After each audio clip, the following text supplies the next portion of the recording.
ආයුබෝවන් dream travel වෙතින් අද අපි ඔයාලට පෙන්වන්න යන්නේ වෙනමම ස්ථානයක්. ඒ තමයි ඩච් මියුසියම්.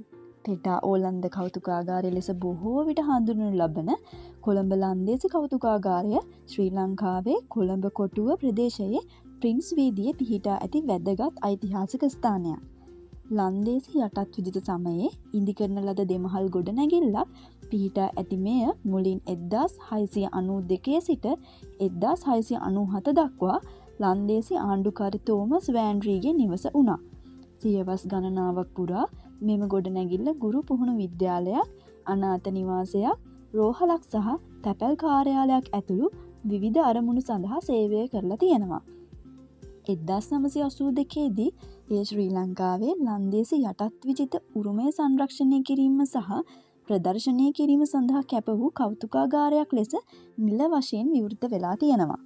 වාස්තු විද්‍යාත්මක වැදගත්කම කතා කරොත් මෙම ගොඩනැගිල්ල සාම්ප්‍රදායික ලන්දේසි යටත් විජිත ගෘහ භාණ්ඩ නිර්මාණ ශිල්පයට නිර්දේශය වෙලා තියෙනවා. එහි ඉහළ සිවිලිම විශාල වෙරෙන්ඩා සහ මධ්‍යම මළුවක් තියෙනවා. කෞතුක වස්තු ගැන කතා කරොත් කෞතුකාගාරයේ එකතුවට ගෘහ භාණ්ඩ, පිගන් මැටි, කාසි, ආයුධ සහ ලන්දේසි යුගයේ ආගමික කෞතුක වස්තු වැනි අයිටම 3000කට වඩා මෙහි ඇතුළත් වෙලා තියෙනවා.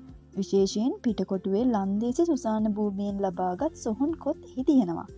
ප්‍රතිසංස්කරණ කටයුතු ගැන කතා කරොත් 1970 ගණන්වල ව්‍යුහාත්මක හානි වලින් පසු ගොඩනැගිල්ල නෙදර්ලන්ත රජයේ සහාය ඇතිව පුළුල් ප්‍රතිසංස්කරණයට භාජනය වෙලා තියෙනවා.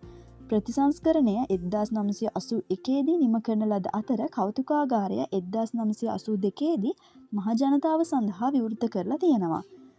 මෙම ස්ථානය අංක 95 ප්‍රින්ස් වීදිය කොළඹ 11. දේශීය වැඩිහිටි රුපියල් 100ක ටිකට් එකක් අය කරනවා මේ බලන්න යෑමට. ඉතින් පාසල් යන දුවාල පුතාලා ඉන්නවා නම් අනිවාර්යෙන් මෙතනට යන්න. ගොඩක් වටිනවා.